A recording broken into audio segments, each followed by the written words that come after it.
Ahora ya sí, buenos días de nuevo. Después de este breve descanso, continuamos ya con el programa de esta 10ª edición del Congreso Deporte, Igualdad y Empresa. Lo hacemos dando inicio a esta mesa de debate denominada Sinergias por la Igualdad, situación actual en el ámbito deportivo y en el ámbito empresarial. Nos acompañan para abordar este tema 4 mujeres de mundos muy diversos dentro del deporte, pero con un factor en común, que son referentes en lo suyo.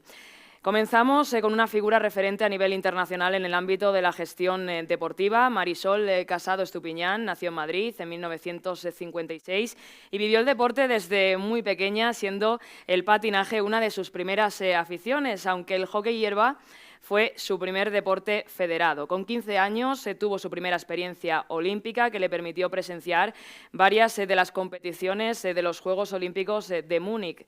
A su regreso inició su inquietud por el atletismo. En los años 80, tras una estancia en Estados Unidos, fue cuando se inició en el triatlón, una década en la que también surgieron las primeras asociaciones y federaciones de esta modalidad deportiva, en la que nuestra ponente se convertiría pronto en voz autorizada. Licenciada en Filosofía y Letras, también cursó un máster en Dirección y Gestión Deportiva. En 2008 fue elegida presidenta de la Federación Internacional de Triatlón y es cofundadora y presidenta de la Comisión de Deporte y Mujer del COI. En resumen, como mujer, Marisol ha sido referente en un mundo tradicionalmente ocupado por los hombres, ¿no?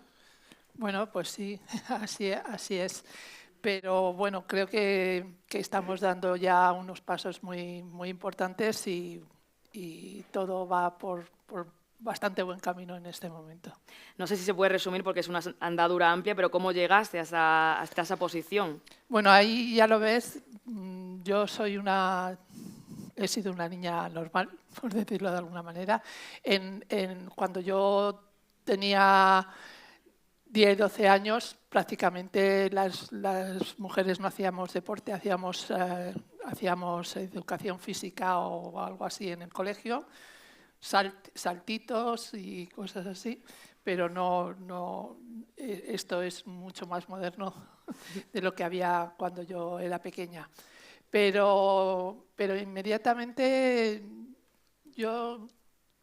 tiene mucho que ver que fui Boy Scout, quiere decir guía de España, porque eso éramos las niñas, y ahí aprendí muchísimas cosas y hay unos valores que siempre han ido conmigo, y entre esos valores están un poco la libertad, ¿no? La libertad de hacer lo que realmente te parece, de alguna manera respetando muchísimo el entorno físico, quiero decir, el environment que tú puedas tener alrededor.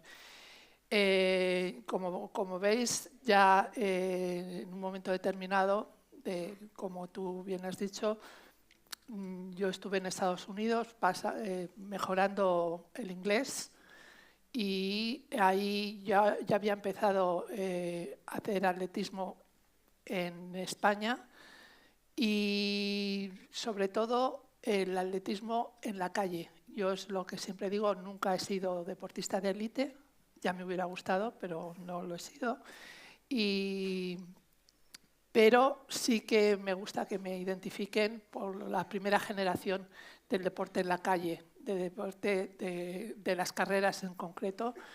Yo corrí el primer maratón de Madrid hace ya, me parece que son 40 y no sé cuántos años, y yo entrenaba en el Centro de Alto Rendimiento, que entrenaba en el INEF, por decirlo de alguna manera, y íbamos a la casa de campo a entrenar, como se sigue haciendo ahora en este momento. Es el mejor sitio de Madrid para entrenar largo, y allí en esa etapa, bueno, pues tuve la oportunidad de codearme realmente con la gente de élite, etcétera, etcétera. Pero ya lo que yo quería comentar es que cuando íbamos a correr a la casa de campo íbamos en pantalón corto, que eso teníamos que oír muchas cosas por el camino, pero ya es una época completamente diferente a lo que yo había tenido antes de los 10 años, por decirlo de alguna manera. Entonces, eso, el hecho del momento donde los maratones empezaban, etcétera, etcétera, pues fue un momento muy especial. Por otra parte, a mí me gustaba mucho hacer viajes en bicicleta. Yo en el año 80 y pico hice el Camino de Santiago completo en bicicleta. Entonces, bueno, me fui relacionando pues, con este mundo del deporte popular, por decirlo de alguna manera, y llegado el momento, llegó a mis oídos el tema del triatlón y dije, bueno, pues si puedo correr y puedo hacer bicicleta, solo me queda aprender a nadar. Entonces, fui a unos cursillos de natación municipales, 10 sesiones, y con 10 sesiones era capaz de no morirme o no ahogarme en los 1500 metros del triatlón.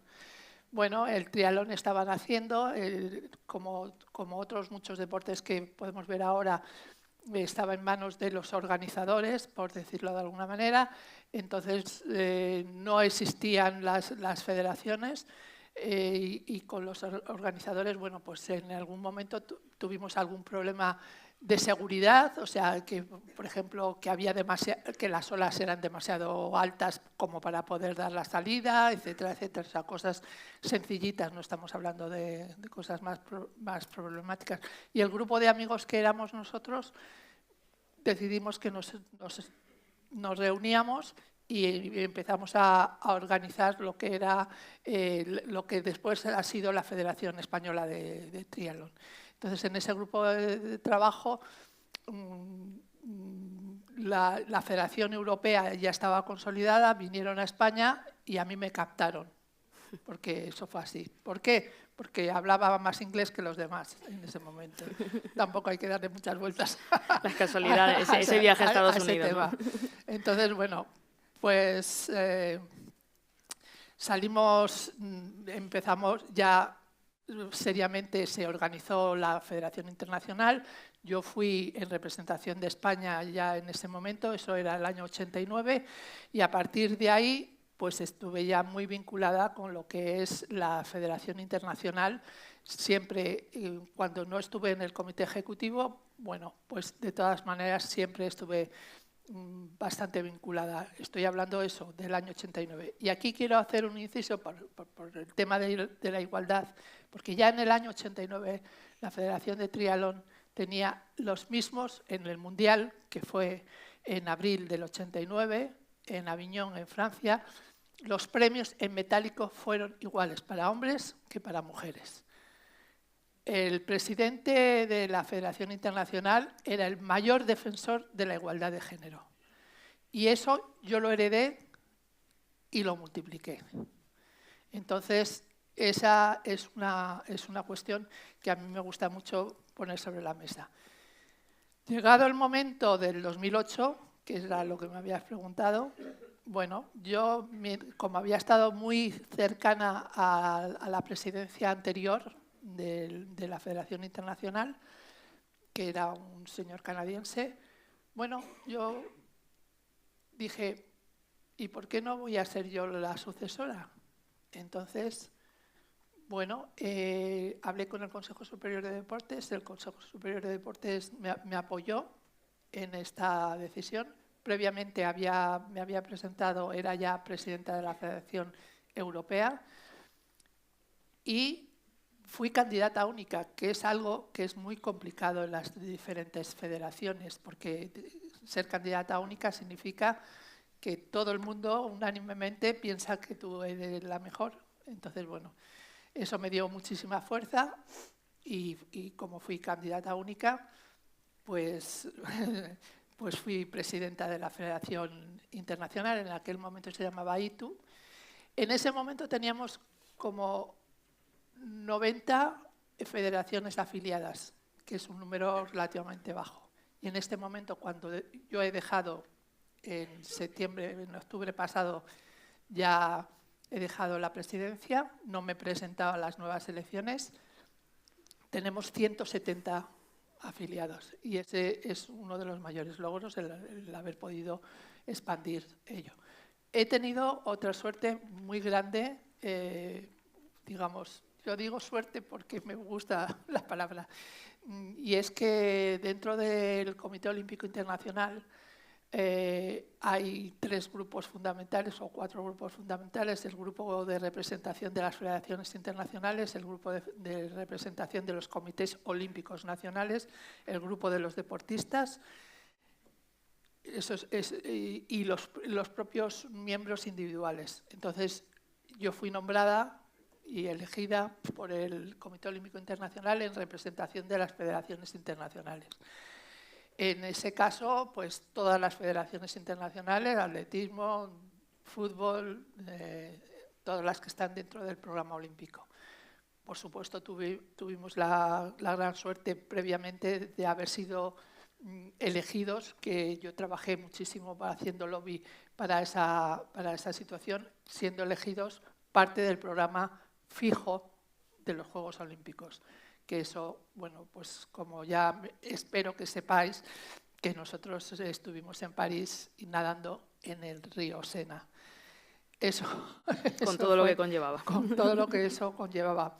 Pero bueno, nos gusta mucho identificarnos con una buena gestión del medio ambiente, ¿no? Entonces, eso ha conllevado que se hiciera una limpieza del río muy profunda, o apoyar una limpieza del río muy profunda, que permitió, aunque tuvimos muy mala suerte con la cantidad de agua que había caído los días anteriores, pero una vez que se asentó, estaba limpia, os lo puedo decir, pues nos reuníamos a las 3 de la madrugada para ver los resultados del día anterior. Fue todo un reto. Bueno, pues lo que quiero decir con esto es que cómo llegué, pues de esta manera tan sencilla, simplemente, digamos, confiando en mí misma, sabiendo que yo, ¿por qué no iba a hacer algo que yo pensaba que había aprendido a hacer en ese momento? Y poco más. Yo no puedo decir muchas más cosas. Estos 16 años que he estado en la presidencia de la Federación Internacional han sido muy, muy, muy exitosos. A mí me gusta decir siempre que las pruebas de las series mundiales de triatlón del máximo nivel en ciudades, en el centro de ciudades como París, por ejemplo, pero también Hamburgo, Madrid en un momento determinado también estuvo, etcétera. Bueno, pues eso ha dado muchísimo juego a todos los deportistas para que realmente, al menos cuando están en activo, puedan vivir de lo que ellos están haciendo en este momento. No sé si quieres que siga. Vamos a seguir presentando la mesa y enseguida seguimos profundizando. Porque quiero hablar lo tengo anotado. De mi libro, que es de igualdad de género. Vamos a continuar con otra trayectoria también importante, la de Guadalupe Porras Ayuso, árbitra asistente internacional de fútbol. Lleva ligada al mundo del deporte desde los 5 años, primero como jugadora y después desde los 16 ya como árbitra, convirtiéndose, ya lo hemos dicho antes, en la primera mujer en debutar en Primera División Española en agosto de 2019. Un hito al que después darías continuidad a nivel internacional, siendo la primera árbitra española en participar en un encuentro internacional masculino, tanto de clubes en Europa League como de selecciones en la Nation League en 2020. Su carrera deportiva hasta alcanzar las categorías profesionales transcurrió además en paralelo, y ahora vamos a hablar de ello, con una formación académica y profesional, estando 9 años en activo en el Ejército de Tierra, que imagino que eso también te ha ayudado a lidiar en los campos de fútbol. Guadalupe ha estado en 3 finales de la Copa de la Reina y en 2021 se convirtió en la primera árbitra asistente en formar parte de ese partido de Copa del Rey que también mencionábamos antes. 2022, debut en Liga de Campeones, participas participaste también en la Eurocopa Femenina de Inglaterra y en el Mundial Sub-20 de Costa Rica. 2023, un nuevo hito, la final europea de la UEFA Conference League, disputada en Praga, participación en el Mundial Femenino de Australia y Nueva Zelanda, y en 2024 te designan para ese Mundial Sub-20 en Colombia. Viene 2025 y también UEFA ya te ha preseleccionado para la Eurocopa Femenina que se va a disputar en Suiza. Como digo, toda una trayectoria y además compaginándola con una vida profesional al margen del arbitraje. ¿Cómo de importante es esto y cómo se consigue?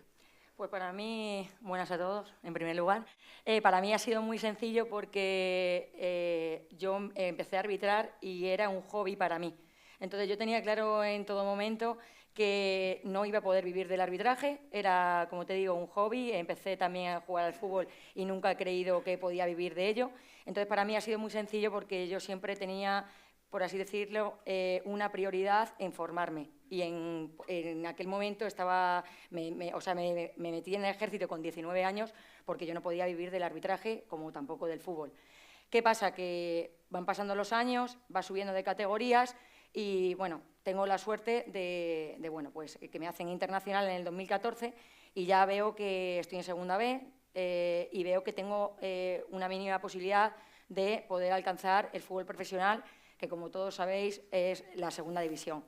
Hasta aquel momento, como te digo, la segunda B, bueno, pues era un hobby, te da, bueno, pues económicamente te daba un extra, pero yo estaba, bueno, pues de militar, ejerciendo mi profesión y tenía claro que, pues ya te digo, que no podía vivir de aquello.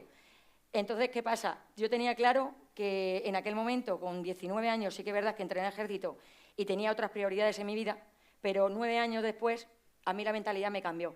Y me cambió en el sentido de que yo cuando entré en el ejército entré con una mentalidad diferente a con 28 años. Con 28 años me di cuenta que todo lo que envolvía aquel trabajo ya no sentía ilusión por mi trabajo. Entonces decidí arriesgarme, dejar el ejército, no me pedí ni excedencia ni nada. También es verdad que tengo que decir que me pasé momentos muy duros en el ejército, porque en aquel momento no me lo pusieron nada fácil con el deporte. Y en ese momento me di cuenta que digo, yo no sé qué hago aquí, no me sentía bien y, como te digo, me arriesgué, dejé el trabajo y justo meses después llegó el ascenso a la segunda división. Entonces, también tengo que decir que en la vida a veces hay que arriesgar, a veces te sale bien, a veces te sale mal. En aquel momento tomé aquella decisión y me salió bien. Salió bien. Salió bien, como también me podía haber salido mal. Pero, bueno, pues en aquel momento tenía algo en mi cuerpo que me decía que yo no era feliz en lo que estaba haciendo, que no me sentía identificada con aquello.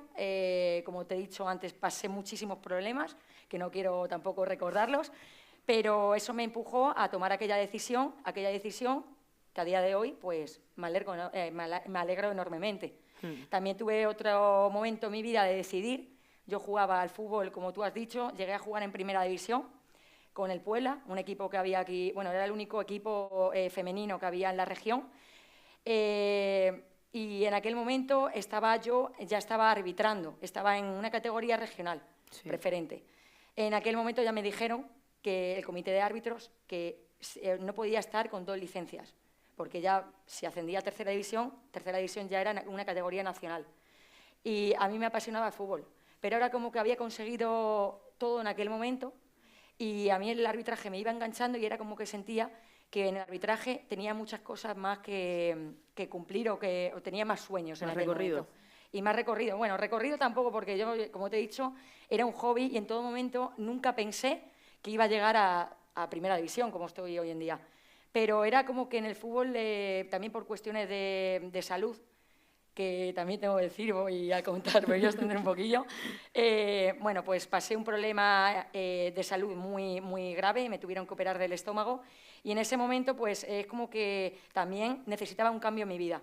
Dejé el fútbol por el arbitraje, ahí ya decidí dejarlo por completo, habiendo podido estar en primera división, en la selección extremeña, una etapa maravillosa de mi vida y que también tengo que decir que gracias a ello también me ha hecho enriquecerme para llegar donde he llegado hoy, como también la etapa del ejército, porque te curtes en mil batallas. Cuando lo pasan mal, sobre todo, yo siempre digo, los momentos buenos te ayudan menos que los momentos malos de la vida, porque te hacen, pues eso, aprender, te hacen, cuando estás en el suelo, levantarte y querer conseguir más cosas.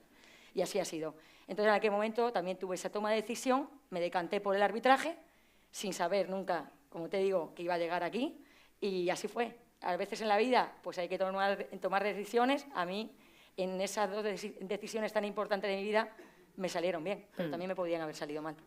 Vamos a seguir en esta mesa con una mujer que creo que toma muchas decisiones seguramente a lo largo del día, Rocío Pérez de Sevilla Berzal, licenciada en Ciencias de la Información, rama de Periodismo por la EADE en Málaga y máster de Comunicación Empresarial e Institucional por la Universidad Complutense de Madrid. Desde marzo de 2020 trabaja como directora de Comunicación Corporativa e Institucional de la Liga, decíamos antes, seguramente una de las empresas que más dinero mueve en España, coordinando, en este caso, el equipo de comunicación corporativa en el ámbito nacional. Es especializada en reputación corporativa y gestión de crisis, es ponente habitual sobre temas de comunicación externa y otros cursos especializados tanto para la Liga como para otras entidades. Anteriormente trabajó como directora del área de reputación, posicionamiento corporativo y RSC en una consultora internacional. Allí mismo también dirigió el área de comunicación de consumo y el área de relaciones con los medios de comunicación y además has trabajado previamente como redactora en diversos medios de comunicación. Decíamos, Rocío, que llegabas a la Liga marzo de 2020. Buenos días y cuéntanos cómo fue ese aterrizaje en plena pandemia mundial. Pues horroroso. O sea, yo podría contar otra cosa, pero la verdad es que lo complicado de hacer siempre un aterrizaje en una compañía donde todos tus compañeros son plasmas, porque no les ves físicamente, y encontrarme con una realidad que tampoco había visto en mi vida, porque yo venía a trabajar en comunicación de crisis muchos años en diferentes sectores. Había tenido situaciones horribles, con fallecidos, pero nunca había estado en un sector que tuviera la presión mediática que tiene el fútbol. Porque claro, se paró el fútbol por primera vez, pero había que rellenar programas de radio, había que rellenar informativos, periódicos. O sea, hay una industria mediática tan potente alrededor del fútbol que se quedó sin contenido. Entonces, había que ayudar a esa industria a que hubiese un contenido. Y luego me encontré con una organización súper dinámica y con una decisión clarísima que era volver. Que ahora todo lo pasado se entiende, pero es como has dicho tú antes, había que arriesgarse. En ese momento como que no se entendió, incluso hubo gente que pensó que era una frivolidad del fútbol. Pero es que el fútbol, aparte de ser el 1,4 de nuestro PIB y tener más de 190.000 puestos de trabajo, algo que afecta mucho al foro en el que estamos hoy es que somos la locomotora, el fútbol profesional es la locomotora del resto del deporte federativo de este país. O sea, se anunciaba hace poco la inversión del CSD, pues 6 millones de euros de esa inversión son directamente los derechos audiovisuales del fútbol profesional. Entonces, había necesariamente que volver a la competición, necesariamente había que intentar que los broadcasters que habían comprado esos derechos siguieran con esos contratos adelante para que todo el resto que viene detrás de nosotros no se parara. Porque tenemos el caso de Francia que paró y todavía están sin recuperarse. Está en la industria, el fútbol hundido y la industria igual. Entonces, nosotros lo tuvimos muy claro y ahí se hizo un trabajo potentísimo. Por ejemplo, tuvimos el primer protocolo de vuelta a jugar con los grupos burbuja, que ahora nos suena todo como completamente distópico, pero decíamos a los jugadores, no os podéis sentar en la misma mesa a desayunar, no podéis estar, tenéis que ir en los autobuses, 3 autobuses, porque había que dejar huecos en medio, o sea, PCRs antes del partido, después del partido, antes de entrenar, después de entrenar, que estaban los futbolistas hasta las narices, nunca mejor dicho, del palito. Cosas que ahora nos parecen muy locas, pero que en aquel momento se generó un protocolo que vinieron otras ligas a preguntarnos y otros deportes a preguntarnos cómo se hacía. Entonces, había una voluntad importante de volver, había un interés, yo creo que luego incluso político, de que el fútbol arrancara porque no dejaba de ser un entretenimiento y había un ejercicio de responsabilidad de saber que somos la locomotora del resto del deporte. Así que fue fascinante. La verdad que uno mira atrás y parece que lo que decimos, ¿no? Que todavía no nos lo creemos lo que vivimos en aquel momento. Y teníamos prohibido a los jugadores, lógicamente, que hicieran vida social. Entonces rastreábamos y cuando en redes sociales te encontrabas a un jugador que parecía que estaba de fiesta, decías, ¿con quién está? No, es su madre, vale, pero vive con ella. Es anecdótico, pero vivíamos los primeros positivos como una tragedia, era que hacemos un positivo en tal club, ¿qué hacemos? Todos, claro, te había que confinar, no pueden jugar, no pueden no sé cuántos, pero bueno, bien, la verdad es que fue una experiencia y sobre todo estar en una organización que lo tenía tan claro y que tenía tanta capacidad de movilizarse y de seguir trabajando a pesar de que hubiera un abismo de incertidumbre delante. Todo era nuevo, ¿no? Pese a la veteranía en gestión de crisis y veteranía también, la última mujer que nos acompaña en esta mesa, Rosario Pérez, nuestra paisana, propietaria y CEO de Vita Entreno, profesora de la Universidad de Extremadura, lo hemos dicho también antes, presidenta del clúster de deporte y ocio en la región, directora del programa de Red de Mujeres del Deporte Español y además es licenciada en Ciencias de la Actividad Física y el Deporte y maestra especialista en Educación Física. Te recorres Extremadura con el deporte por bandera. ¿Cómo es moverse por esta región? Bueno, pues difícil, porque ya sabéis que los medios de los medios de transporte están complicados. Esto es recurrente ya en casi todos los extremeños que hablamos en foros, ¿no? Pero sí, es complicado. Fijaos, esta cuestión, si me permite, lo voy a intentar coordinar con un poco mi perfil para entender por qué llego al clúster y cuál es la misión del mismo, ¿no? Fijaos, mi acercamiento principal al deporte, o primero al deporte, no es como a lo mejor por todas las caritas que puedo ver aquí y por los desempeños que tenéis en el deporte competición o la práctica, ¿no?, de mis compañeras, la práctica deportiva en sí. A mí me gustaba el deporte, yo era un culo inquieto y los practiqué todos desde pequeña en todos los momentos de mi vida, a lo largo de toda mi vida. Pero fue lo que me hizo despertar un poco de cómo quería yo enfocar el deporte en mi visión del mismo, era si podía utilizarlo como herramienta para transformar o hacer algo con él, que no solo fuera mi práctica como tal. Y entonces ahí es donde primero me hice maestra, porque entendía que podíamos calar desde otra perspectiva, y después ya ciencias del deporte y todo lo demás, ¿no? Entonces esta visión todavía me acompaña y creo que el deporte es una herramienta de transformación y sigo en ello. Después de mi desarrollo educativo y demás y académico, pues empiezo en la empresa, en otro ámbito, muy masculinizado, totalmente diferente al entorno deportivo, nada que ver, sector agroalimentario de Extremadura, y exportábamos internacionalmente. Imagínate, yo empiezo a encargarme del Departamento de Recursos Humanos y tengo a mi cargo, si se puede decir así, a 200 personas. Entonces, tomo decisiones constantemente que tienen que ser rápidas, resolutivas, con mucha gente, entender muchas idiosincrasias, muchas personas, muchos problemas. Y eso sigue reforzando mi idea de entender que la actividad física, esas posibilidades de que la gente concilie, de que la gente tenga otras alternativas para liberar estas tensiones y tal, se reforzaba, ¿no? Aparece el clúster como una asociación empresarial en Extremadura allá por el 2010, después hubo una nueva repesca en el 2017 y ahí es donde empiezo yo mi etapa como presidenta.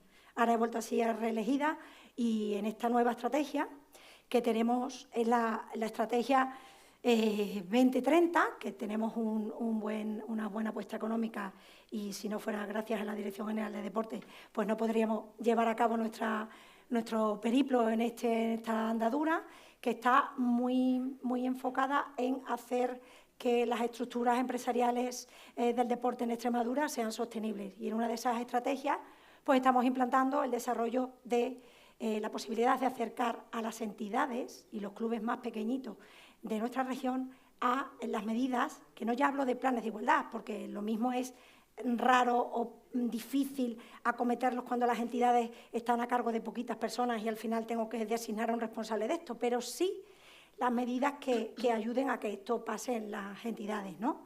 Otro de las estrategias que hemos desarrollado pues son estudios que tienen que ver con las intenciones de cara al desarrollo profesional y la empleabilidad de la gente joven, que ahora estáis, bueno, pues en estos procesos de formación, sí que estáis en contacto con el deporte, bien porque sois deportistas o bien porque sois estudiantes, decidáis que este va a ser vuestro futuro profesional, ¿no?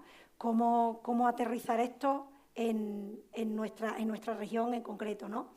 Y bueno, hemos descubierto que existe bastante toma de decisión o bastante un ideario muy importante respecto al hecho de querer desarrollar una empresa, pero después pues, se desinfla esta idea porque no se cuentan con los recursos, la gente joven no sabe de dónde atender, no hay referentes empresariales que nos sirvan en este sentido. En el caso de las chicas, se encuentran con unas barreras que tienen que ver con el sesgo para encontrar trabajo en determinados entornos. En fin, seguimos todavía reproduciendo algunas cuestiones bueno, que hay que mejorar. Y después, bueno, pues la parte que tiene que ver con mi empresa, bueno, pues mi empresa es una empresa muy chiquitita, lo que hacemos es entrenamientos personalizados y todo el enfoque del entrenamiento salud. Y bueno, ya llevo 10 años de recorrido con esta empresa, pero antes de la mía ayudé a montar otros centros deportivos en otras zonas de la región.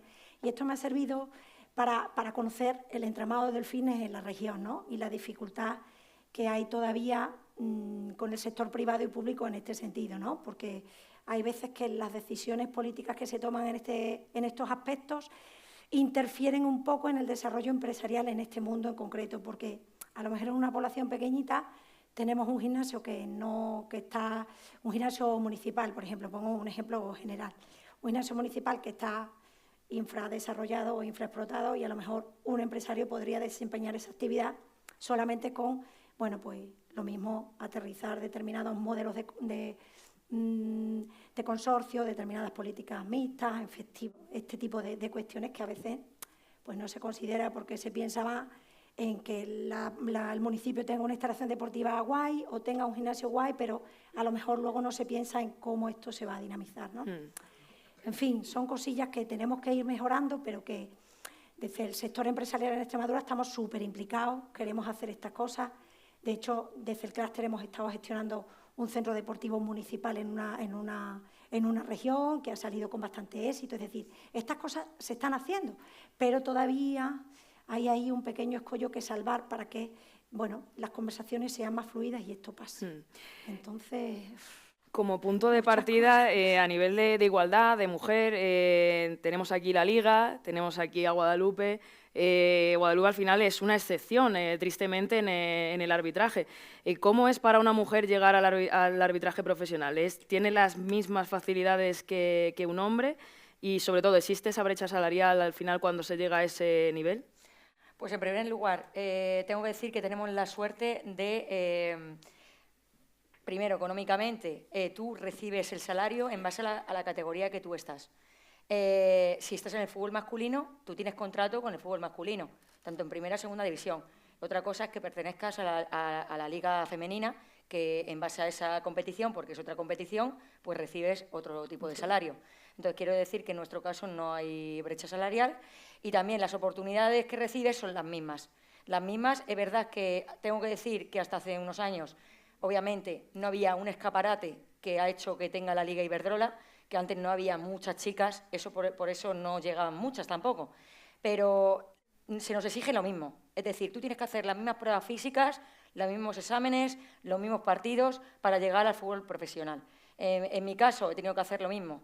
Es muy importante, pues claro, recibir el apoyo de bueno, pues tu federación, tu comité. En todo momento, en mi caso, yo recibí el apoyo, al igual que lo estaban recibiendo mis compañeros. Para pues al final, trabajar así es muy fácil, porque tú sabes que en base a lo que tú estás haciendo vas a poder alcanzar lo mismo que está alcanzando tu compañero. Es muy complicado, claro que es complicado, por lo que te digo, porque en aquel momento donde yo llegué a segunda división no había chicas en el fútbol profesional. Entonces, al no haber chicas en ese escaparate, es como que hay menos visibilidad. Y luego también yo lo que sentí en aquel momento era que ya, si tú lo hacías bien en el terreno del juego y tú en los exámenes también, si tú físicamente rendías en las pruebas físicas, porque se nos exigían unas pruebas físicas, yo estando en segunda B tuve que ir, estuve 8 años en segunda división B, que es la puerta que te lleva al fútbol profesional, y estuve en 4 cursos de ascenso. En todos ellos pasé mis pruebas físicas y en todos ellos puntué. Pero sentía que era como que necesitabas un plus para no pasar las pruebas físicas, no. Tenías que hacer, puntuar bien, porque había unos puntos, un baremo para bueno, pues era un curso de ascenso. Sí. Y no te valía con hacer el mínimo. Yo me acuerdo, en aquel curso te pedían un 2000 en 8 minutos. Pues yo llegué a Madrid y, por ejemplo, por así decirlo, hice 7:19. Entonces necesitabas como más. Era como, sí que es verdad que yo sentía que tenías que demostrar más. Pero bueno, al final, en mi caso se consiguió y también rodeándome de personas que me hacían creer en que por hacer lo mismo que estaban haciendo ellos y por hacerlo bien, y si valías, ibas a poder seguir y conseguir llegar al fútbol profesional. Pero en el arbitraje parece que el camino sí que está un poco más recorrido. Sí. No sé en el caso de Marisol, de Rocío, de una entidad como la Liga, cómo se gestiona en materia de igualdad y si hay presencia femenina en esos altos cargos. Sí, o sea, la Liga es verdad que es todavía un ente, el fútbol masculino es un ente muy masculinizado, obviamente, pero en la Liga somos un 33% de mujeres. Pero yo quería aprovechar esto que me preguntas porque veo un montón de chicas jóvenes aquí que a lo mejor no tienen claro qué hacer en un futuro y no todas estamos llamadas a ser atletas profesionales. A mí me hubiera encantado, me muero de la envidia cuando os veo. Todas digo, joder, qué pena, pero no ha podido ser. Entonces, pero la gestión deportiva es un sitio donde trabajar y trabajar por el deporte fantástico. Y por algún motivo no estamos siendo capaces de llegar a las chicas jóvenes y decirles, oye, aquí tienes una oportunidad de futuro, de trabajo, de empleo, que se desarrolla con buenos sueldos y que funciona bien. Solamente tenemos, por ejemplo, en nuestra Business School un 22% de alumnas. Está claro que nos pasa como a las telecos, como a determinados sectores, no estamos sabiendo decirle a las mujeres jóvenes, aquí tenéis un sitio, porque además la que llega, sin querer desmerecer a nadie, lo hace muy bien.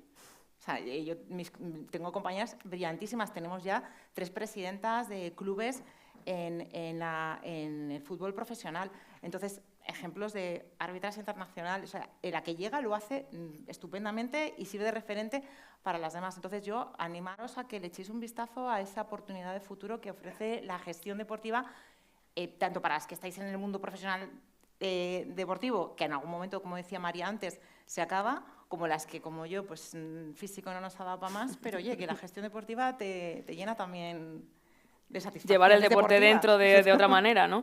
Al final, lo comentaba también antes de empezar la mesa de debate, con Marisol, que leía una entrevista que te hacían recientemente, te mencionaban un informe, unos datos, decían que solo 24 de los 206 comités olímpicos tienen al mando a una presidenta. No sé qué te parecen esos datos y antes de que respondas, sí que hay una pregunta, vamos a esperar y sí que os invito a todos, si tenéis alguna pregunta, pues hacer como ella, levantar la mano. Enseguida damos paso a esa pregunta, pero si me podías comentar, ¿qué te parece ese dato tan bajo de presencia femenina en los comités olímpicos? Bueno, hay que verlo históricamente, ¿no? Entonces, en este momento vamos por el buen camino. En el año 2013, cuando entró el presidente del Comité Olímpico Internacional, el alemán Thomas Bach, dentro de su agenda 2020,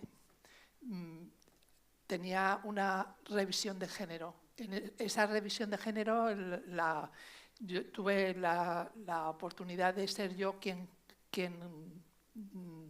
coordinó ese grupo de trabajo para la Agenda 2020.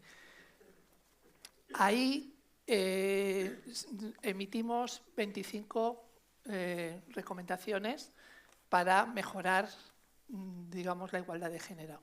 Sencillamente, 25 recomendaciones. Esas recomendaciones no eran de diferentes, por lo menos 5 o 6 grupos diferentes de situaciones. Por ejemplo, de medios de comunicación, de jueces y árbitros, de deportistas, por supuesto. La más importante, la de deportistas, hemos conseguido el 100%. En los Juegos Olímpicos de París ha habido 50-50. Con lo cual, hemos abierto una puerta a todo lo demás. Es decir, si previamente había, dentro de los 10.000 que son, pues había 7.000 chicos y 30.000 chicas, 3.000, perdón, 3.000, pues ahora hay 50-50, o sea que 5.000 sí, se ha logrado ese equilibrio, ¿no? Entonces, con eso se van dando otra de las recomendaciones que hacíamos, por ejemplo, era lo de promover los grupos mixtos, las competiciones mixtas, que como hemos oído esta mañana, pues han sido muy importantes en la vida de María, por ejemplo. Eso sale de esa situación de intentar ver la visualización de los hombres y las mujeres haciendo deporte al mismo nivel, por decirlo de alguna manera. Entonces, el Comité Olímpico Internacional, cuando yo llegué, tenía menos del 20%. En este momento tiene el 42%. Y el Comité Ejecutivo, que es donde realmente se toman todas las decisiones de los Juegos Olímpicos, etcétera, etcétera, son prácticamente el 50% de mujeres. Y eso se tiene que notar inmediatamente, porque realmente se han abierto unas puertas que antes estaban entornadas solamente, ahora se han abierto y ya, por ejemplo, ahora que hay elecciones para la presidencia, de 7 candidatos, una es una mujer y parece que tiene muchas posibilidades de ser la próxima presidenta, con el permiso de nuestro español Juan Antonio Samaranch Jr. Pero bueno. Pero sí que esa cifra puede parecernos baja, pero que realmente vamos por el camino vamos por correcto. Muy buen camino, se ha ido creciendo en los últimos 10 años, se ha crecido muchísimo. Pero claro, es que venimos del sótano 2. Vamos subiendo plantas, vamos ya con una de las voces autorizadas del cacereño, que tiene una pregunta. Mi pregunta va para Guadalupe Porras. Hemos escuchado todo el tiempo que tardaste en ascender hasta el fútbol profesional, ¿no? Y todo el trabajo que le has dedicado a ello. Y quiero saber y quiero preguntarte qué opinas que la totalidad de árbitras en Liga F y en Primera Ref, que equivale a Primera y Segunda División masculina, en su totalidad sean mujeres. Muchas gracias. Buenas. Pues a mí me parece que se tomó una medida. A ver, yo pienso que para llegar a una igualdad hay que tomar medidas de equidad, ¿no? Por así decirse.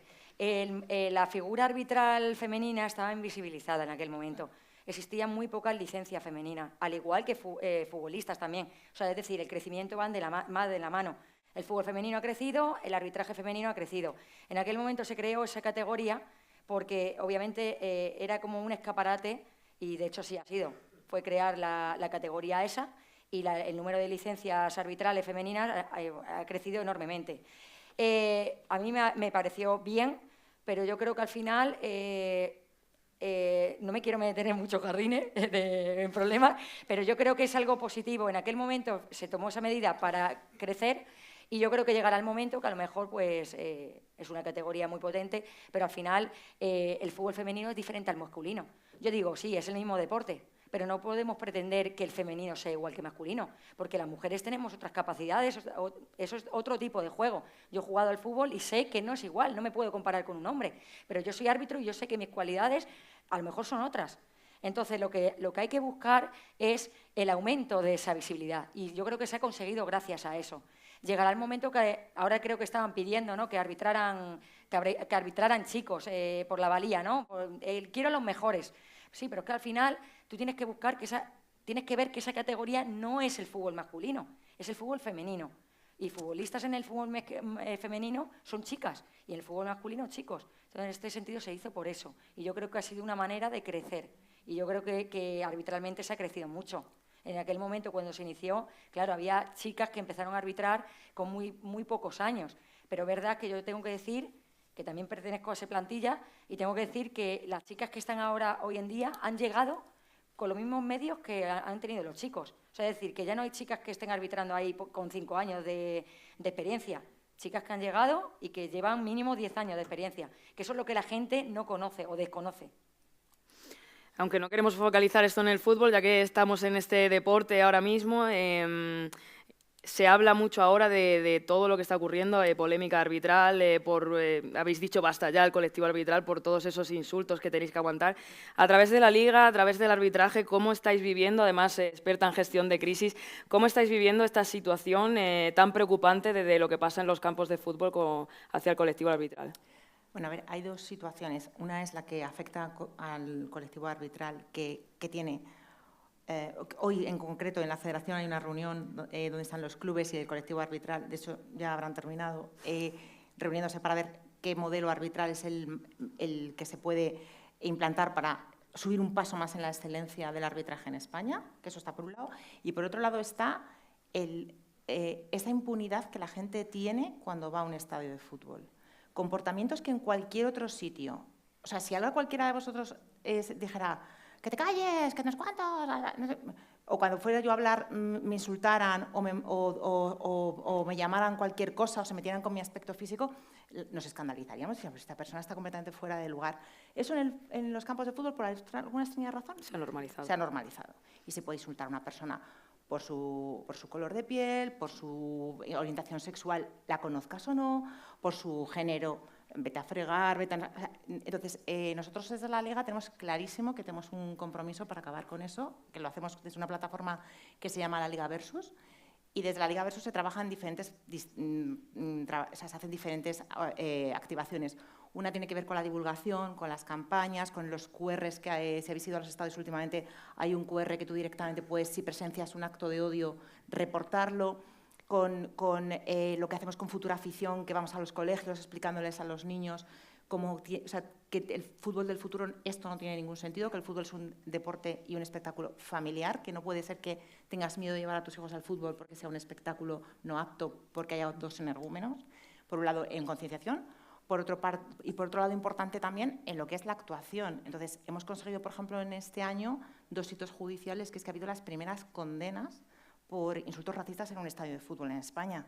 Hay ya una unidad de la Fiscalía y ya, incluso aun cuando no son partidos nuestros, porque el insulto último a Vinicius no era un partido nuestro, un partido de la Federación, pero nos hemos personado como acusación particular. El otro día en Villarreal, que sabéis que se pegaron a unos aficionados del Villarreal, nos hemos personado como acusación particular hace 2 días y además hemos pedido medidas de alejamiento no solamente de los estadios, sino de las familiares y de las personas agredidas. Vamos a hacer lo que haya que hacer y el tiempo que haya que hacerlo. Y vamos a ser los pesados de turno, pero esto hay que acabarlo. Pero el problema es que solos tampoco podemos. O sea, hay una labor con las instituciones, pero también hay una labor de los aficionados, que somos una gran mayoría, que no nos gusta esto, que queremos que el fútbol se puede vivir con una pasión desbordante sin tener que ser agresivo y sin tener que faltar al respeto a nadie, y que en la medida de lo posible seamos los que ya empieza a pasar, que ves a alguien insultar y miras las caras en los vídeos de alrededor, que le miran como diciendo, ¿pero qué haces? Porque no puede ser. No puede ser que al final algo tan bonito y con tantísimos valores como el deporte quede manchado por 4 que además ni siquiera son aficionados, que son delincuentes profesionales que utilizan el fútbol como tapadera. A nivel arbitral, me temo que aquí sí hay igualdad y creo que los insultos los sufrís a la par árbitros y árbitras. Sí, el problema yo creo que viene de la sociedad en general. Ayer lo que pasó también con la educadora social, también es que al final viene a ser lo mismo. Hemos normalizado en la sociedad lo que es la violencia. Cualquier persona puede opinar, puede insultar lo que estás haciendo. Entonces yo creo que al final, más allá de todo esto, yo creo que la lucha de instituciones es muy importante, y la educación que se inculca desde tu casa. Porque no podemos pretender que una persona no se comporte fuera de su casa como se comporta en su casa. Al final, yo creo que es una lucha de todo en común, de educación en casa, educación de instituciones, y al final pues es un problema que tenemos basado en eso. Yo creo que es eso el problema, porque tú vas a un campo de fútbol y tú lo ves, que es que sueltan odio y llegar a un campo de fútbol, decirte de todo y decir, pero es que tú ves a esa persona y está diciéndolo con normalidad. Entonces, al final, yo creo que es clave la lucha entre todos. Como decía, no quería focalizarlo en el fútbol, porque hay vida más allá del fútbol, hay otros deportes. Decía Rocío antes, es un tema interesante a nivel de gestión deportiva, que no todo es el deporte, sino que hay más allá, y en eso también eres experta, Rosario, en formar, ¿no? en dar formación. ¿Cuál es la salida luego a nivel femenino que tienen las mujeres para realmente tener salidas profesionales con esa formación que se hace en la región? A ver, desde el punto de vista universitario ya sabéis cómo funciona, ¿no? La posibilidad de estudiar ciencias del deporte te permite, con las diferentes canalizaciones de la formación, pues poder tener asignaturas específicas del área de gestión. Esa es una de las partes. Después, desde un punto de vista de la formación en grados medios y grados superiores, pues se están especializando, lo que pasa que todavía... Bueno, ya se ha pasado de la animación a las cuestiones relacionadas con el acondicionamiento físico, pero, por ejemplo, la parte de gestión todavía no se trata en esos rangos, pero sí hay muchas iniciativas de tipo privado en los que te puedes formar, no a escala máster, ¿no? o posgrado, pero sí en otros entornos. Es difícil la gestión deportiva llevada a las instituciones. Y cuando hablo de instituciones, mejor dicho, a las entidades, salvo que, por lo menos en nuestra región, salvo que esas entidades sean iniciativas personales, ¿no? Que en un momento determinado tú crees tu empresa y entonces seas tu propia gestora, ¿no? La estructura empresarial todavía comparte esta cuestión mucho con otros ámbitos y difiere en cierta forma de lo que es el ámbito federativo, por ejemplo, que estamos muy acostumbrados a unas dinámicas que se entienden que son más democráticas, donde se votan a las personas que están en la junta directiva y que todavía nos queda mucho por recorrer, porque ya sabéis que el estudio, por ejemplo, que hizo ADES, que es una de las iniciativas de la Red de Mujeres del Deporte Español y que ahora en el 2025 va a haber otra nueva edición, habla de que todavía hay unos datos, y lo voy a mirar porque no quiero equivocarme, que solamente el 35% de la junta directiva de las federaciones nacionales hay mujeres en esos cargos, ¿no? En el 29% en las autonómicas y que, bueno, pues que sean presidentes solo un 5%, con lo cual de 63 federaciones nacionales y 400 y pico autonómicas hay que hacérselo mirar, ¿no?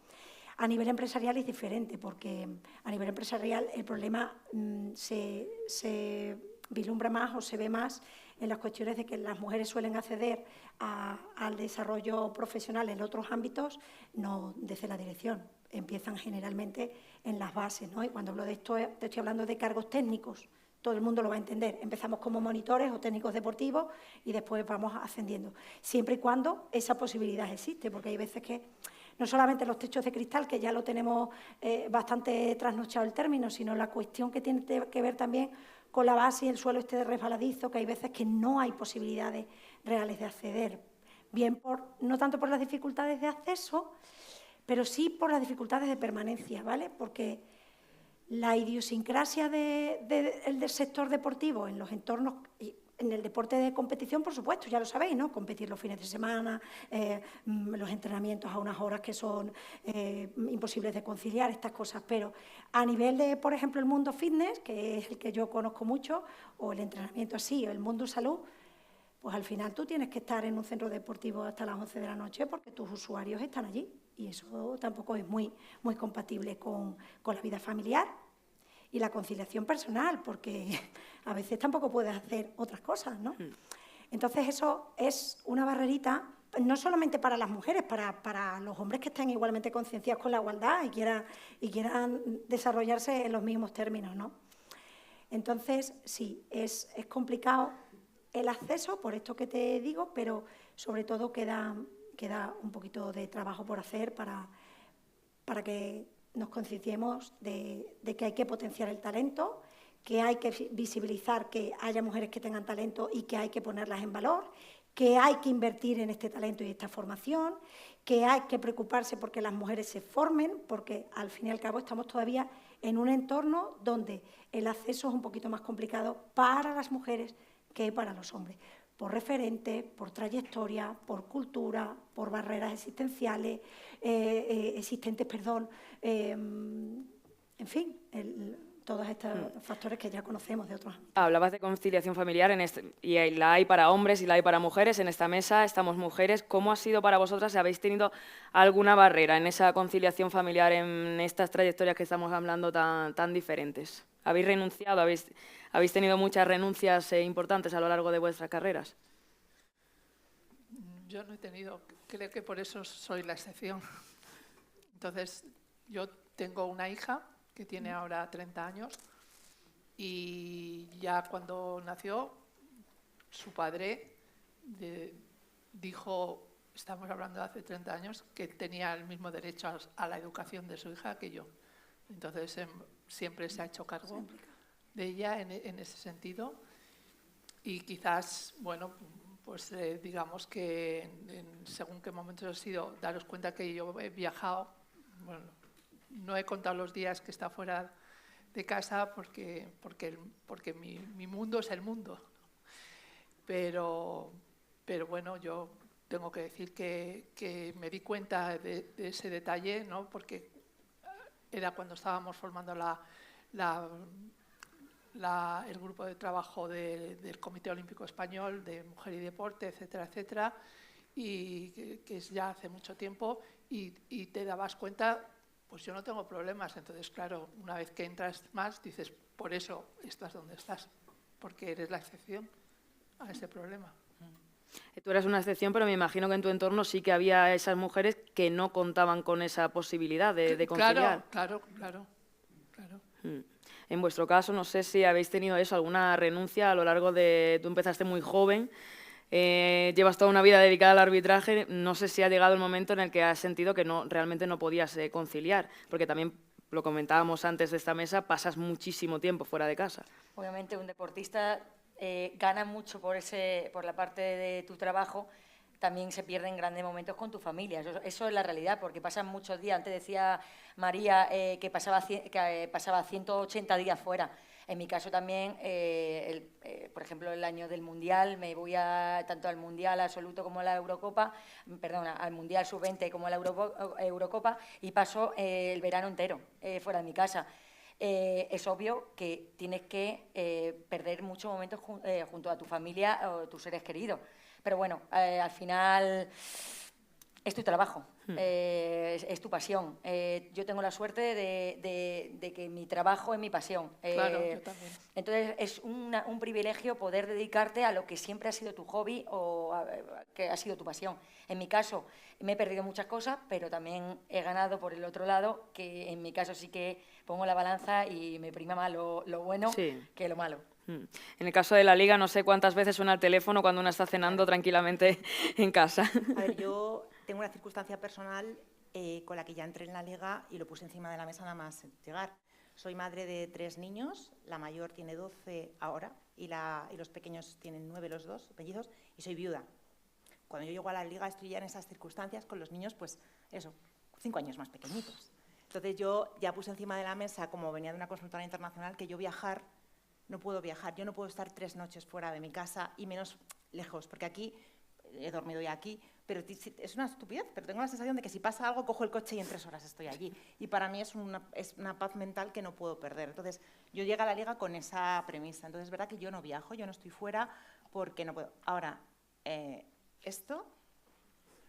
yo las veces que no estoy realmente. La exhibición de Harry Potter y un hijo mío chillándome, es que no vamos a ganar Slytherin porque tú estás en el teléfono. Ya, hijo, pero es que se ha suspendido es que, claro, siempre pasa algo, porque que se suspende un partido, que pasa lo del Barcelona el sábado, pues pasa las horas que ocurre. Yo trabajo de lunes a viernes muchísimas horas, porque en la Liga hay un horario muy extenso, pero la competición funciona el fin de semana. Entonces, es verdad que estoy en casa, que estoy con ellos, pero ocurren y tienes que atenderlo y a mí me gusta lo que hago, eso también vaya por delante. Me gusta muchísimo lo que hago. Si no, no tendría ningún sentido, está claro.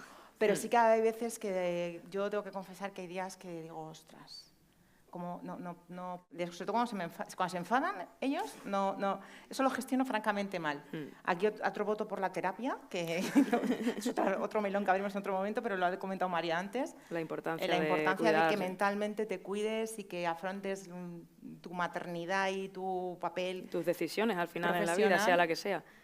Pero al final habéis tenido facilidades, ¿no? Tanto Marisol como, en tu caso, por tu empresa, las facilidades que te ha hecho la Liga. Ellos sabían lo que había, lo saben, saben la situación que hay, entonces, bueno, pues, si no es que para mí sería imposible.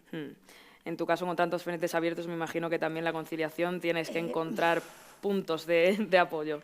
Yo os cuento mi situación porque difiere un poco de las compañeras y, a ver, lo mismo no sé si procede o no, pero es importante tenerlo en cuenta porque entiendo que casi siempre cuando hablamos de conciliación y demás se habla de la familia, las responsabilidades que tienes con otros seres queridos y estas cuestiones.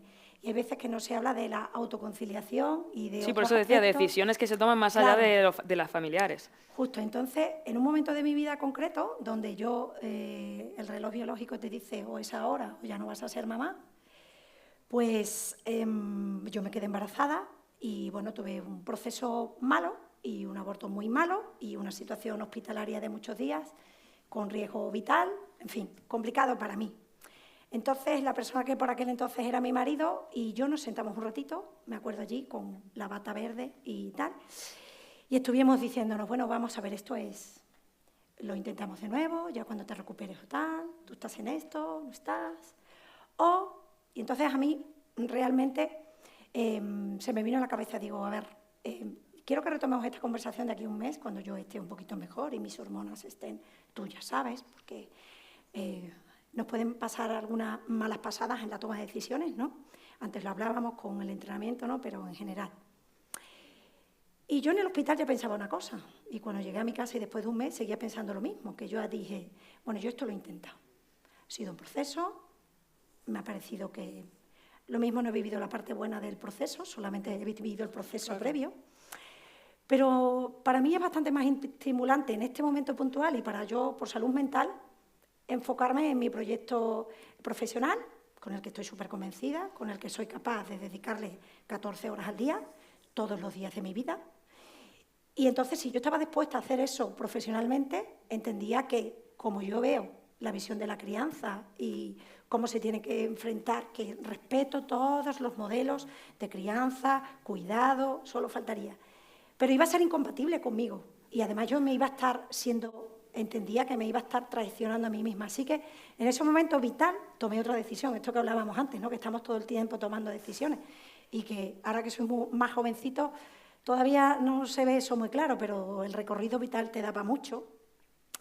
Y esa fue mi historia. Entonces, yo ahora, mi problema principal es que todavía no sé encontrar el punto de, estoy ahí, estudiando esto que estoy tratando de ver cómo lo hago, de decir que no. Pero creo que no lo he aprendido. Sí, pero al final lo que dices es importante, ¿no? El hablar de conciliación no solo con la familia, con el trabajo, sino con lo que uno elige a lo largo del día, aunque sea tomar un café con los amigos, yo no que puedo es también tomar una un café elección. con mis amigos un martes a las 6 de la tarde. Imposible. Ni hablar conmigo por teléfono, Tampoco. que ha sido imposible ponernos en contacto las dos. Tenemos aquí una pregunta, también habrá tenido que conciliar seguramente a lo largo del día. Yo voy a intentar, a ver si se anima también la gente a realizar alguna pregunta, y voy a lanzarle una pregunta a cada una de ellas. A Rosari le voy a preguntar que a través del clúster nos puedas dar cuál es el análisis a nivel de Extremadura de la presencia de la mujer, tanto en empresas deportivas como en federaciones y en club.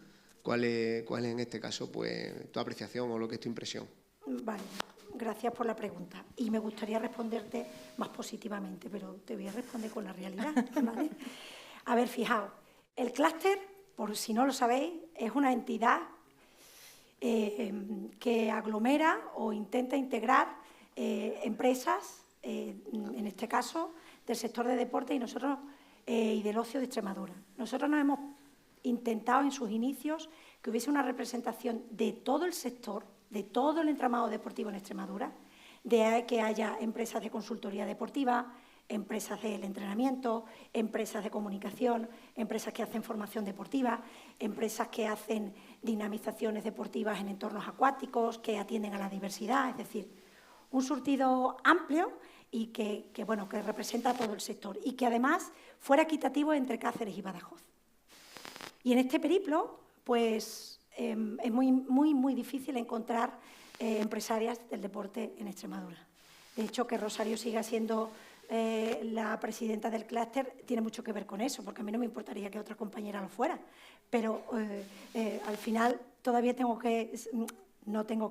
sino que me siento responsable de seguir un poco llevando esa bandera como mujer que representa al sector en nuestra comunidad, ¿no? Y es solo empresarial. El modelo de clúster en nuestra comunidad es así. Ahora están desarrollándose otros clústeres. Por ejemplo, esta semana ya ha salido en prensa el clúster asturiano, el clúster catalán, que nos lleva un tiempito de ventaja. Se están formulando las estrategias para el clúster andaluz. Hay un clúster en Galicia y hay un clúster que se está desarrollando también en Valencia. Es decir, casi todas las comunidades se están poniendo a la labor y los modelos son diversos. En muchos de ellos están presentes las administraciones públicas como socios y en otros de ellos establecen que las federaciones y los clubes puedan participar. Entonces, en ese sentido, ese tipo de clústeres están más orientados a la promoción del deporte en la comunidad no solamente al sector empresarial, que es un poco la estrategia del clúster de Extremadura, porque entendemos que el deporte federado, hoy por hoy en nuestra comunidad, tiene un brazo importante con la administración que se sustenta más o menos bien, con un buen recorrido y con una trayectoria importante. Ya sabéis que tenemos muchos programas en Extremadura que han ganado premios por la trayectoria, ¿no? Los JUDES y demás, ¿no? Entonces, hay una diferencia importante en los clústeres y el enfoque es que la representación en el mundo empresarial es muy poquita y en el mundo federativo autonómico no sé yo si soy la persona que tiene que responder, ¿sabes, Alberto? Pero sí, a ver, sí, una cosa que me gustaría decir. Hay una manera o hay una estrategia en la que yo sí creo firmemente, y os lo cuento aquí porque estoy viendo muchas mujeres, muchos hombres también, ¿vale? Pero muchas mujeres que tenemos que empezar a pensar que el hecho de asociarnos, y cuando hablo de asociarnos estamos refiriéndonos a clubes o entidades o pequeñas asociaciones donde la presencia de la mujer sea mucho más potente y que esos sean los foros donde vais a depositar vuestras ideas, que eso puedan tener mayor trascendencia que de manera individual. Y en otro orden de cosas, cuando ya hemos llegado al sector profesional, que estas asociaciones o entidades sean unas redes estratégicas donde verter el conocimiento, compartir, crear estructuras donde se puedan establecer sinergias. Por ejemplo, la Red de Mujeres del Deporte Español es un buen, pues es el principal referente deportivo a nivel nacional donde las profesionales del deporte de todos los ámbitos pueden participar. Es gratuito, podéis acceder, os invito a que lo hagáis, lo consultéis y veáis cómo estas estrategias se están aterrizando porque cada vez hay más asociadas en este sentido. Siguiente. No sé, Alberto, gracias. Está bien la respuesta. Estamos hablando de estrategia, se han hablado por parte de Guadalupe y de Marisol, hemos estado hablando de desarrollar medidas de discriminación positiva para que la mujer esté presente en diferentes estamentos. Entonces, me gustaría saber, desde la Liga, ¿se trabaja con alguna medida para que, por ejemplo, las mujeres formen parte de esas juntas directivas de los clubes que forman parte de la Liga? ¿O no existen medidas para potenciar su presencia? Y ya una curiosidad, ¿Javier trabaja por esa paridad de que esté dentro de la Liga, que esté presente? O sea, vale, aquí hay dos. Nosotros como Liga no tenemos la posibilidad. Hombre, nosotros hay una serie de condiciones que le puedes poner a un club para pertenecer a la Liga, pero tú no te puedes meter en la gestión particular del club. El club pertenece a sus socios con su club, con una SAD a su propietario, entonces nosotros no podemos entrar. Es como, ¿no, vais a dejar que venda? Que no es nuestro, ¿sabes? O sea, en el fondo somos una patronal. Entonces, sí que intentamos desde, ya te contesto lo de Javier, sí que intentamos desde la Liga, lo que os decía antes, en los programas que tenemos de Futura Afición, que eso sí que lo hacemos en coordinación con los clubes, pues ayudar en las escuelas, en los colegios, a visibilizar para las niñas el deporte, el fútbol en este caso en concreto, y lo que viene después, que pueda ser trabajar en la industria del fútbol. Sí que creo que hemos sido, y de verdad lo pienso, impulsores importantes de la profesionalización de la Liga Femenina. Cuando la Federación no hacía ni puñetero caso al fútbol femenino, vinieron y dijeron echarnos una mano, y como la mayoría de los clubes que tienen club femenino eran de la Liga, ahí estuvimos. Encantados además de que estén profesionalizadas, que sean su liga aparte, que lo hagan bien y que les vaya fenomenal, pero seguimos apoyándolas en cierta manera en la comercialización de sus derechos y para ayudar a que crezcan y a que tengan cada vez más entidad y ojalá algún día nos hagan sombra. Y eso es lo que hacemos como entidad.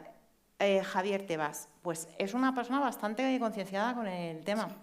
Ya te digo, y en el comité de dirección de la Liga hay bastante paridad. No sé decirte ahora mismo el número exacto, pero sí que estamos, o sea, sí que te digo que estamos por encima de la media de las empresas del IBEX en cuanto a mujeres directivas. Y mujeres, nosotros tenemos una directora general. O sea, quiero decirte que a Javier le interesa el talento y entonces el talento no tiene género y también es verdad que tampoco tiene edad. Y hay gente también muy joven, que a mí me da un vértigo que te mueres. Que vienen pisando fuerte. Jolín, mujeres jovencísimas con un talento brutal y en la Liga normalmente eso se premia. Te dejo que sigas como... Sí, para Guadalupe, ahora que tenemos aquí a muchísimas jugadoras, ¿tú les animarías a que siguieran tu misma trayectoria? Como tú has hablado, primero eres jugadora y después fuiste colegiada. ¿Les animas para que sigan esa trayectoria? Yo sí, claro que las animaría. Lo importante de todo es hacer, sobre todo, lo que a uno le gusta en la vida. Yo he tenido la suerte de en cada momento de decidir en base a lo que me estaba llenando, por así decirlo, y yo creo que al final es que cualquier deportista, si no te apasiona lo que estás haciendo, no te puede dedicar a ello. Entonces yo desde aquí, pues obviamente os animo a que sigáis luchando por vuestros sueños. Ojalá veamos muy pronto a un club extremeño en primera división femenina. Lo que han conseguido este año pasando de ronda y ha puesto en el mapa al cacereño, y yo os deseo todo lo mejor. Ya para Marisol, ya una curiosidad.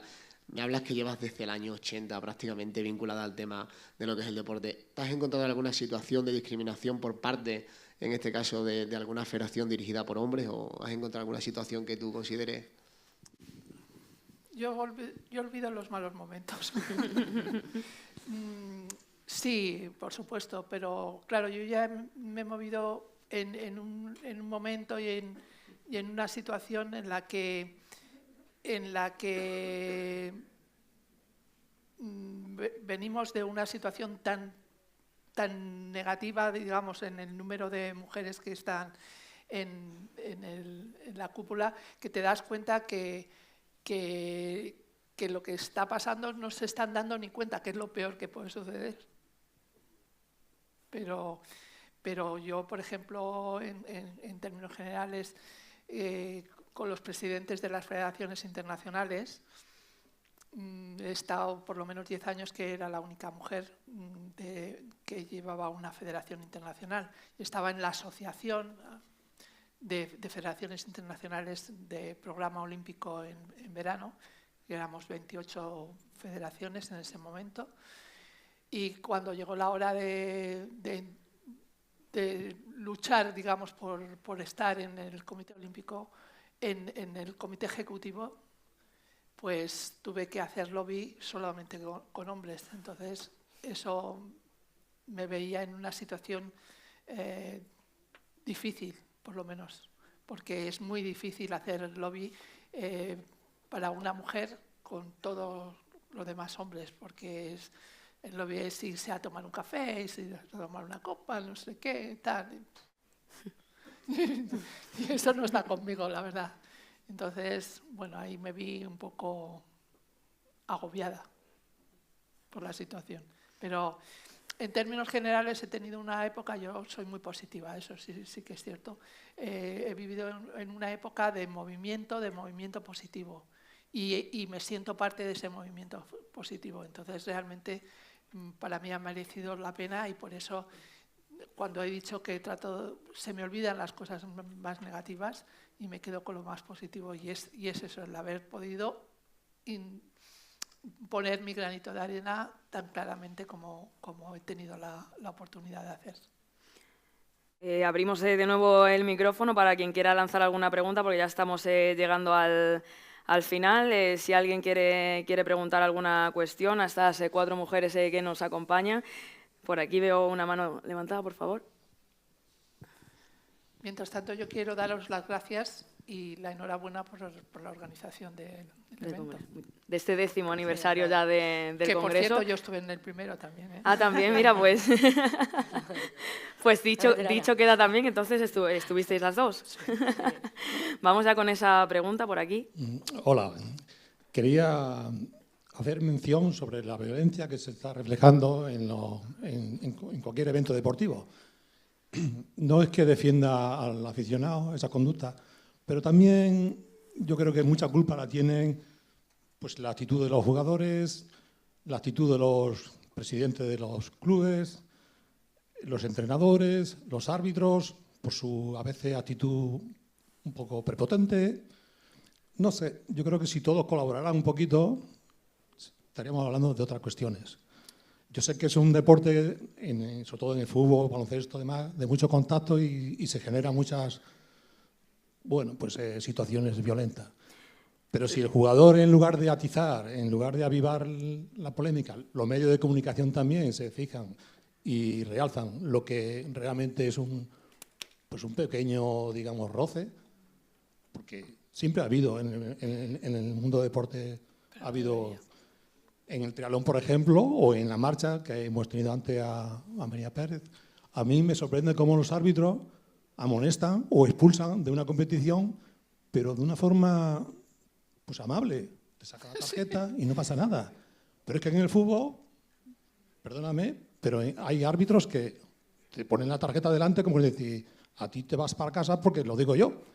No hace falta tampoco esa actitud. Creo que no vamos a estar muy de acuerdo, pero se la lanzo en este caso a la representante que tenemos sobre el césped. No sé si la pelota realmente está en el tejado de los árbitros. Obviamente no. Nosotros nos ceñimos a sancionar cualquier infracción que se cometa en el terreno de juego. Yo discrepo contigo, nosotros no somos prepotentes. Créeme que estar en un terreno de juego, gestionando las emociones de 22 futbolistas, más todos los que están en los banquillos, no es nada fácil. Pero más allá de eso, encima gestionar todo lo que sucede alrededor. Entonces, yo creo que la violencia, sea del tipo que sea, no está justificada para nada.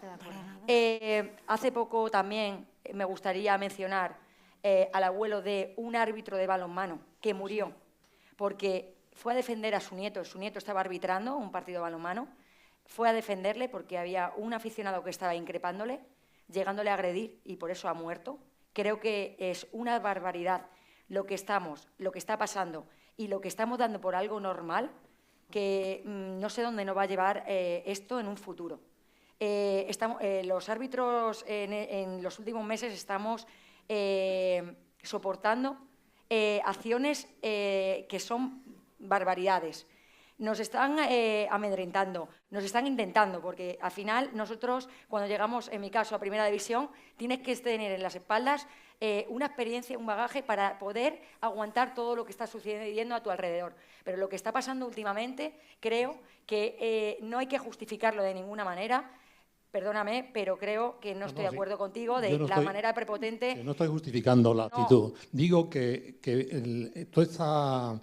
Pues entonces, desde los entrenadores, presidentes de clubes, pues la actitud del árbitro a veces, me dirás que se ve muchas veces claramente en televisión, la actitud es un poco prepotente. Sí, en algunos casos.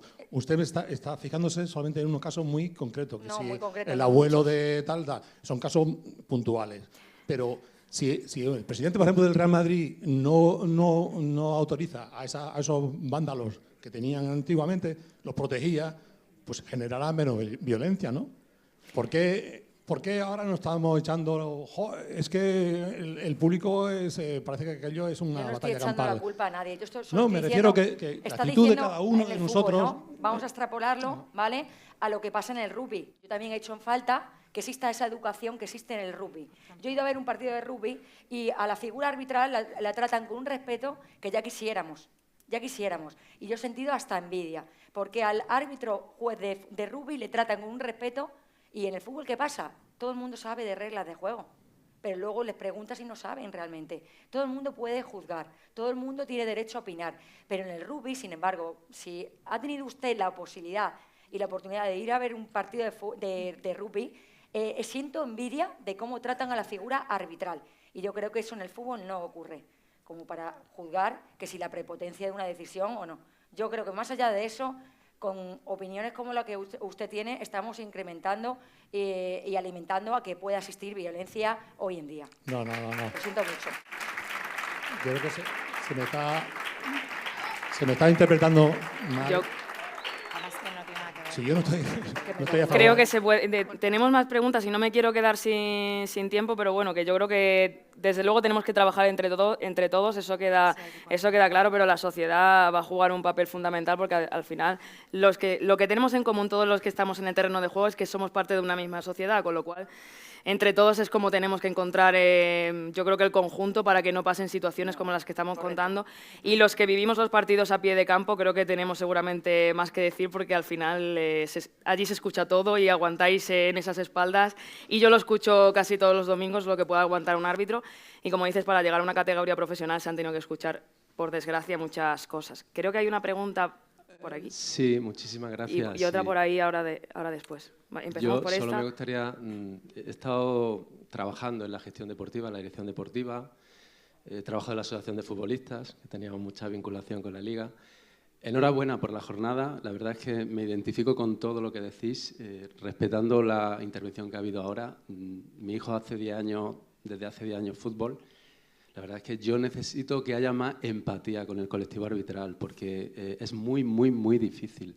Y yo, de verdad, que cada vez que voy a un campo, mi hija hace voleibol y yo disfruto una barbaridad. Cuando voy al fútbol lo paso mal. Lo paso mal hasta con los padres de compañeros de mi hijo.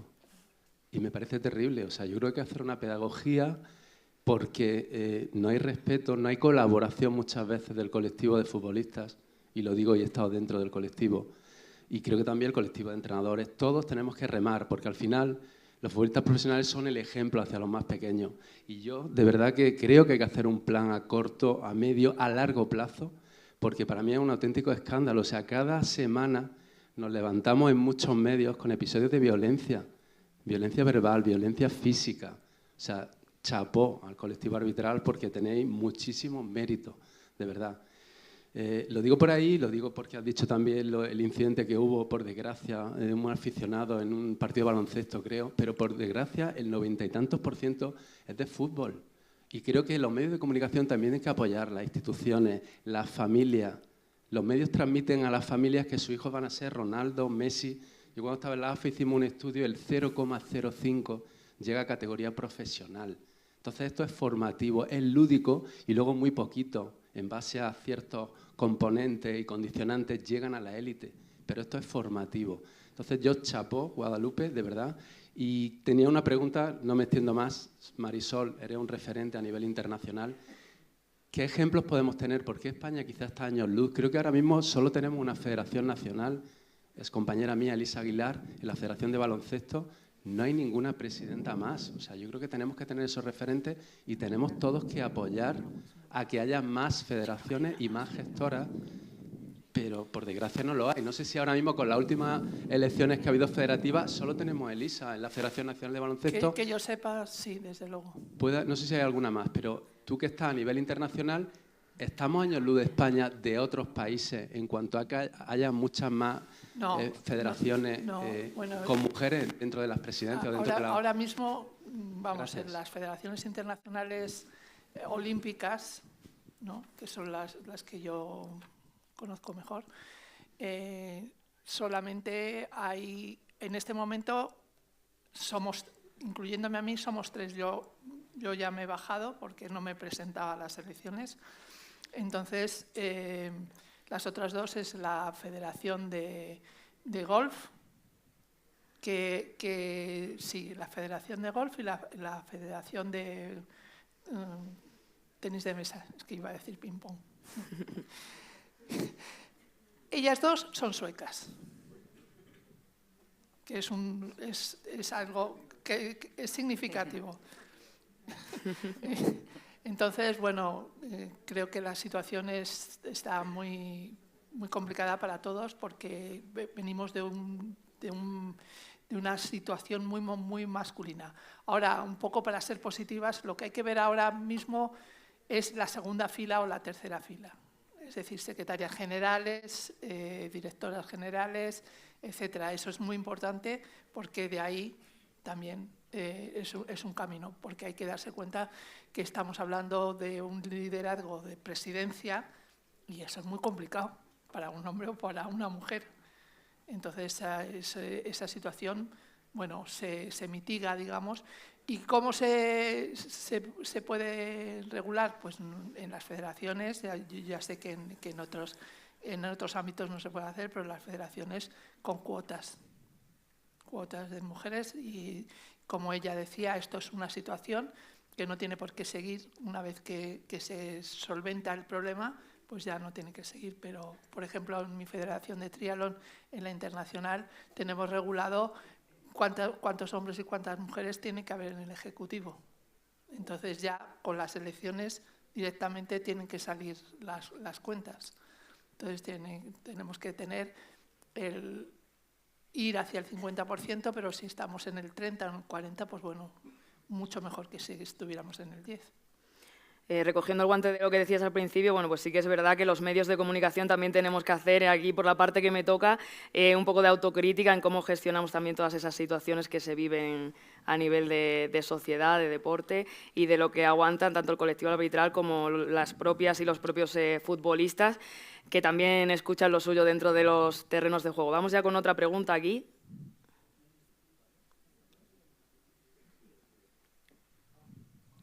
Ahora.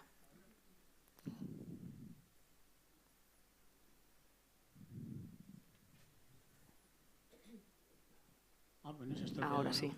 Bueno, aseverando a todo lo que ustedes están diciendo y los que llevamos ya tantísimos y tantísimos años en el mundo del deporte, y en este caso hablamos de fútbol, yo he sido durante 18 años presidente de un club de fútbol y también he sido durante esos años portavoz de la Real Federación Española de Fútbol.